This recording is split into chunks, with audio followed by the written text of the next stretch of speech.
on a déjà largement fait le lien avec l'importance du raisonnement, du travail et de la coordination des acteurs à l'échelon territorial. Et donc pour cette deuxième session, on a donc Christophe Lagabrielle va nous faire une courte introduction, avec le temps nécessaire pour le décloisonnement et même donc évidemment sanitaire, social, mais bien au-delà aussi. Ça fait le lien avec la présentation du rapport HAS, mais aussi avec l'ensemble de la présentation de Stéphanie sur les déterminants de la santé mentale. Et puis on a le plaisir ensuite d'accueillir des acteurs de terrain fortement engagés, à la fois avec la coordinatrice des EMPP de Nouvelle-Aquitaine, Doinas Gouréanou, et avec Pascal Desmercières pour le secteur en Charente-Maritime de Jonzac. Et donc, on les remercie par avance et je laisse la parole à Christophe. Oui, on referme un peu l'entonnoir ou le sablier pour ouvrir à la fin. Sur la question de ce dont nous a parlé Erwan, là, ce diagramme à quatre entrées, à quatre territoires, je dirais, politique publique, action, prévention et puis accès au droit. C'est la question de savoir de l'action, et donc l'action c'est conditionné par, à notre avis, des territoires, hein, c'est-à-dire qu'on cerne l'action.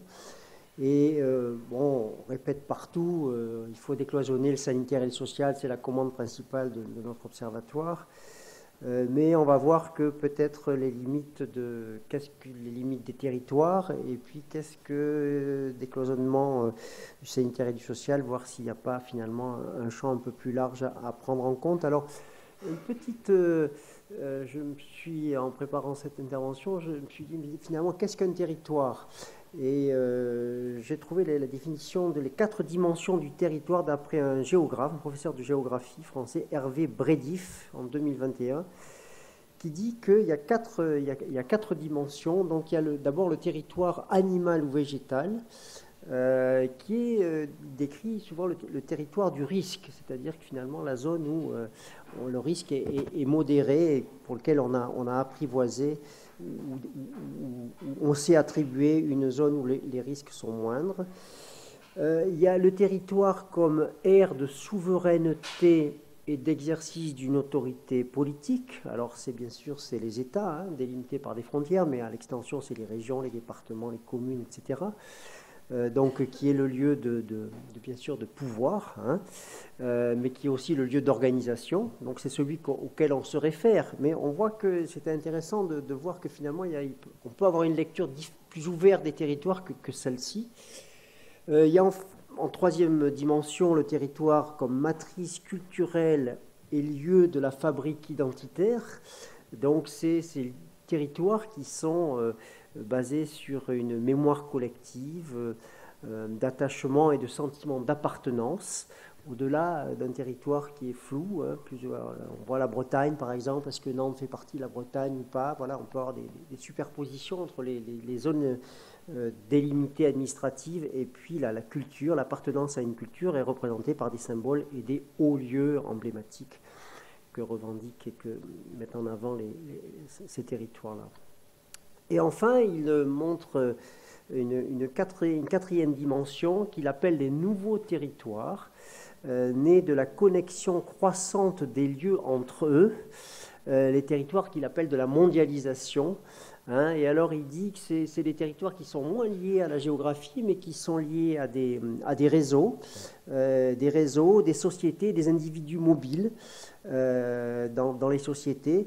Et donc il fait deux sous-catégories, les lieux de compétition et d'attractivité à travers le monde, des gens qui se regroupent sur des pôles de compétences à travers toute la planète, mais aussi à l'inverse des lieux d'échec à s'insérer, qui sont les espaces déchets, les friches, les espaces de marginalité qui nous concernent, marginalité subie ou marginalité choisie, et puis des lieux, des espaces de résistance aussi à l'évolution de la société. Donc, en fait, pourquoi je fais ce petit détour, c'est pour voir que la notion de territoire, elle n'est pas seulement géographique, elle n'est pas seulement administrative, lieu de pouvoir avec des frontières, elle est aussi plus mobile en fonction de ce qu'on met dans le territoire.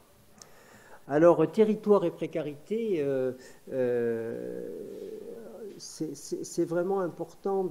On a vu les schémas d'action pluridisciplinaires sur les 4 dimensions, mais c'est vraiment important quand on parle d'action en santé mentale et précarité ou en précarité tout court, de définir des territoires, mais on va voir que les territoires, comme les 4 dimensions, ne sont pas seulement territoriales, ça peut être repérage des problématiques, l'illettrisme, problème de mobilité, d'offre de soins sur un territoire, ça peut définir un territoire, voilà, des problématiques spécifiques.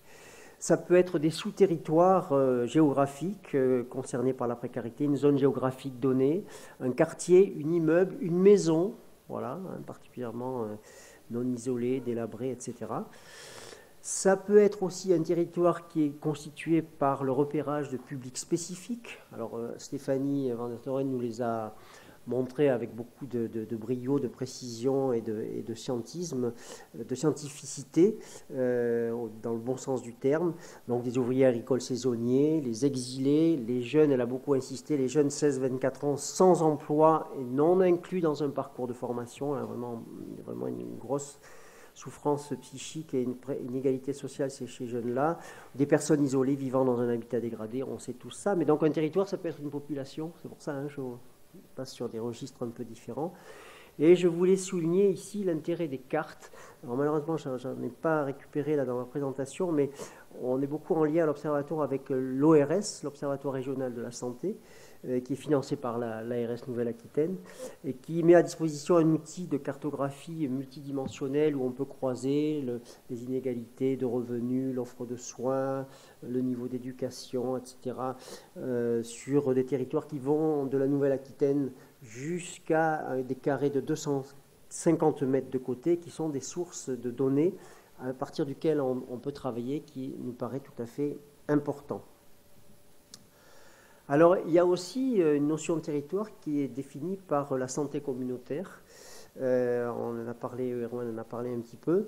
Alors, qu'est-ce que c'est que la santé communautaire au sens de l'OMS, hein? Alors, c'est un peu long, désolé. C'est un processus par lequel les membres d'une communauté géographique ou sociale, là, vous voyez, aussi, on est sur un territoire qui n'est pas forcément géographique. Donc, les membres d'une communauté, conscients de leur appartenance à un même groupe, réfléchissent en commun sur les problèmes de leur santé, expriment leurs besoins prioritaires et participent activement à la mise en place, au déroulement et à l'évaluation des activités les plus aptes à répondre à ces priorités. Donc on voit que c'est une communauté d'acteurs appartenant à un même groupe qui réfléchissent à leurs problématiques et construisent quels sont leurs besoins et quels sont les dispositifs adaptés. Donc une co-construction avec les citoyens, d'où le terme aussi de psychiatrie citoyenne, qui est une autre façon de présenter la même philosophie, et qui, en arrière-plan, veut dire que c'est la reconnaissance, alors je cite Brice Martin, qui est je crois qu'il est psychiatre, oui, qui travaille au Vinatier à Lyon, et qui cite ça dans un article à propos du CLSM dans l'encyclopédie médico-chirurgicale psychiatrie d'avril 2025. Il dit: la psychiatrie citoyenne, c'est la reconnaissance de la citoyenneté comme catégorie pertinente des actions de santé. Donc c'est ça les acteurs, hein, les acteurs des citoyens qui sont acteurs. C'est plus que les usagers, c'est les citoyens dans la cité. C'est la valorisation des savoirs et la légitimation des pouvoirs de ces personnes qui composent cette collectivité. Donc c'est tout le courant, hein, de la médiation, de la prise en compte des usagers dans les politiques et les dispositifs, dans leur élaboration, dans leur suivi, dans leur évaluation. Alors l'HAS nous dit, Erwan l'a vu, hein, développer des organisations pluridisciplinaires. Donc mission, la coordination, articulation, coordination des intervenants et des acteurs, on a vu, hein, les accès des dispositifs, les nécessités des coordinations. Les types d'acteurs, voilà, on a vu, alors je réponds à la question au-delà du sanitaire et du social, donc c'est la santé, l'accompagnement, l'hébergement, l'insertion, c'est-à-dire l'accès au travail, hein, qui est souvent mis en retrait, hein, dans notre vision de l'écosystème, le logement bien sûr. C'est le secteur sanitaire et social, ça oui, mais aussi médico-social. Hein. On sait qu'en France, on est je pense, le seul pays européen qui avons mis ce focus sur isoler le médico-social, hein, pour s'occuper beaucoup des personnes qui ont des maladies chroniques et des handicaps dans leur fonctionnement dans la cité, et qui, alors certes a des intérêts, mais aussi fait une espèce de trait d'union qui brise la ligne de continuité entre le social et le sanitaire, ou entre le sanitaire et le social. Donc il y a des avantages et des inconvénients. Et puis les types d'acteurs, c'est à la fois les publics, les dispositifs publics, passe EMPP pour la précarité, privés avec les CPTS, et on en parlait avec Tulle qui nous décrira un petit peu parfois les difficultés de coordination entre les dispositifs publics et privés. Donc voilà, au-delà du sanitaire et du social, hein, la question de l'insertion, la question du médico-social, la question du public et du privé. Et donc les buts, hein, bon, organiser le repérage, proposer des réponses intégrées, on a vu. Mais une question se pose, c'est quid des personnes accompagnées, hein, on a vu qu'il y avait eu le rififi à l'HAS, là. Autant, effectivement, c'est tout à fait de bon sens dans des personnes qui ont une relative stabilité par rapport à un hébergement, je dirais pas un logement, mais un hébergement, à une stabilité psychique, de collaborer, de participer avec les personnes qu'on accompagne. Autant quand on est dans des périodes de crise avec des gens pas déstabilisés, dans des nomadismes extrêmement intenses, dans des équipes, c'est à mon avis plus compliqué, et aussi sur des pathologies qui éloignent de la réalité. Donc voilà, le discours ambiant politique, c'est de faire tout avec les personnes accompagnées. Je pense qu'il faut être, à mon sens, clinicien et avec beaucoup d'expérience, être un peu plus distinct dans ses approches. Alors, quid des élus et des représentants de l'État? Là aussi, au-delà du médical et du social, faut-il décloisonner? On s'aperçoit à l'Observatoire, avec tous les colloques santé-précarité qu'on organise dans les départements, où on fait participer les élus, de l'immense implication des élus, quel que soit le niveau, au-delà de leurs compétences officielles, sur les questions de santé. Et je l'ai classé comme ça, commune, département, région, parce que volontairement, je pense que c'est d'abord les communes qui sont extrêmement mobilisées sur des actions pour créer une maison de santé, salarier des médecins, faire des liens avec la CPTS, etc. Le département et la région, qui n'a pas d'attribution sur la santé, mais qui commence à y travailler. On va aller vers eux aussi sur les questions de précarité. Et puis bien sûr les représentants de l'État déconcentré, l'ARS région et départementale, mais aussi DRED-CEDETS, hein, la question de l'insertion, quelque chose qui, là aussi, je pense, comme l'OMS dit, le travail est un déterminant de santé. Je pense aussi qu'effectivement, le nombre de personnes qui sont souvent hébergées ou logées dans un chez-soi, où la question de l'ennui est très importante, et qu'au-delà de l'activité, autour de l'activité physique et de l'activité culturelle, les activités autour du travail, à mon avis, sont à valoriser, à encourager plus que nous le faisons dans nos dispositifs. Et le lien avec la préfecture, on connaît les questions liées à la migration et aussi en financement sur les hébergements. Donc, je ferai référence à la conférence de l'OMS qui a eu lieu à Paris le 16 et le 17 juin récemment, de cette année, là, qui recouvrait 33 pays et 300 personnes, dont le titre était Mental Health in All Policies. C'est voilà, qui était le thème.